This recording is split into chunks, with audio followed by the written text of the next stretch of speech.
বাংলা নববর্ষ ১৪৩৩ বঙ্গাব্দ বরণে সারা দেশে চলছে নানামুখী প্রস্তুতি। তারই অংশ হিসেবে ঢাকা বিশ্ববিদ্যালয়ের চারুকলা অনুষদে এখন চলছে অন্যরকম উৎসবমুখর পরিবেশ।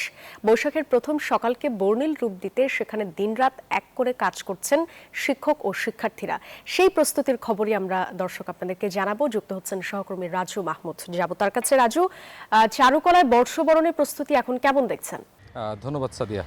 আপনি ঠিক আমার পেছনেই দেখতে পাচ্ছেন, সেখানে আসলে চারুকলার বর্ষবরণের যেই চিরাচারিত প্রস্তুতি, সেই প্রস্তুতিরই একটি অংশ আমি আপনাদেরকে দেখাই। সেখানে আসলে যেই কাঠের ময়ূর, কাঠের মোরগ এবং হাতির মতো যেসব মনুমেন্টগুলো তৈরি করার থাকে, সেই কাজে আসলে এখন চারুকলার ছাত্র শিক্ষক যারা এখানে আছেন তারা আসলে ব্যস্ত সময় পার করছেন। সব কিছু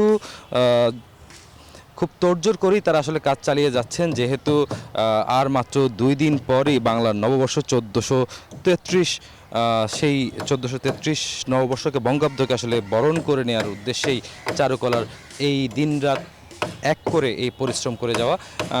এইবার আসলে আমরা এখানে দেখতে পাচ্ছি সকাল থেকে আজকে আসলে কাজ শুরু হয়নি, কাজ শুরু হয়েছে দুপুর 12টা থেকে। 12টার কিছুক্ষণ আগ থেকেই কাজ, যেখানে চারুকলা ছাত্র এবং শিক্ষকরা কাজ শুরু করেন।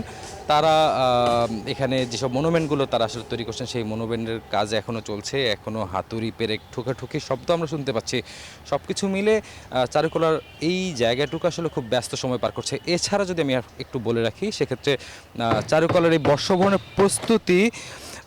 প্রস্তুতি পর্যবেক্ষণ করতে আসলে সাধারণ মানুষ এবং দর্শনার্থী যারা আছেন তারাও কিন্তু চারুকলার এই জায়গায় আসলে আসছেন, পরিবার নিয়েও এসেছেন অনেকে। তারা বর্ষবরণের প্রস্তুতি কিভাবে হয় সেই প্রস্তুতিগুলো তার সন্তানদেরকে, তার পরিবারকে দেখানোর উদ্দেশ্যে।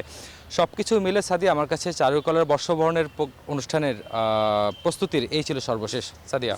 Bashundhara public school and college 2026 শিক্ষাবর্ষে ভর্তি চলছে।